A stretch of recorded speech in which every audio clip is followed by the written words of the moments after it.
കൊല്ലത്ത് അമ്മയുടെ മൃതശരീരം മകൻ പൂജിച്ച സംഭവത്തിൽ മരണത്തിൽ മറ്റ് ദുരൂഹതകൾ ഇല്ലെന്ന് പോലീസ്. ചിന്നത്താമ്മയുടേത് സ്വാഭാവിക മരണമെന്നാണ് പോസ്റ്റ്മോർട്ടം റിപ്പോർട്ട്. അമ്മയുടെ മരണം ഉൾക്കൊള്ളാൻ ആകാതെയാണ് 3 ദിവസം മൃതശരീരം വെച്ച് പൂജ നടത്തിയത്.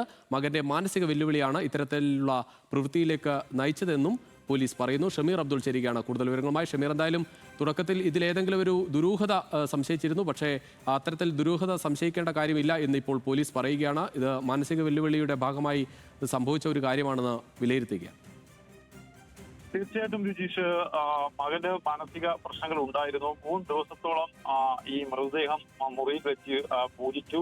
4ാമത്തെ ദിവസമാണ് ഇത്തരത്തിൽ ഈ ചിന്നത്താമ്മയുടെ മകൾ വീട്ടിലെത്തുമ്പോൾ ഇത്തരത്തിൽ അമ്മ മരണപ്പെട്ടു പോയ വിവരം ഈ മകൻ പറയുന്നത്. തുടർന്ന് ഇയാളെ പോലീസ് കസ്റ്റഡിയിൽ എടുക്കുകയും ഇയാൾ പിന്നീട് പരസ്പര വിരുദ്ധമായി സംസാരിക്കുന്നതിന്റെ അടിസ്ഥാനത്തിൽ ഇയാൾക്ക് മാനസികാസ്വാസ്ഥ്യമുണ്ടെന്ന് മകൾ തന്നെ പറയുകയും ചെയ്തു. പിന്നീടാണ് ഈ മരണത്തിൽ ദുരൂഹത നാട്ടുകാർ ആരോപിച്ചത്. എന്തായാലും പോസ്റ്റ്മോർട്ടം റിപ്പോർട്ടിൽ മരണത്തിൽ അസ്വാഭാവികതകൾ ഇല്ലെന്ന് കണ്ടെത്തിയതോടുകൂടി ഇയാളെ പോലീസ് അവിടെ നിന്ന് വിട്ടയക്കുകയും ചെയ്തു. എന്തായാലും പ്രധാനപ്പെട്ട ഒരു സംഭവം 3 ദിവസത്തോളം പൂജ നടത്തി എന്നുള്ളതാണ്. പുഴുവരിച്ച നിലയിലായിരുന്നു മൃതദേഹം.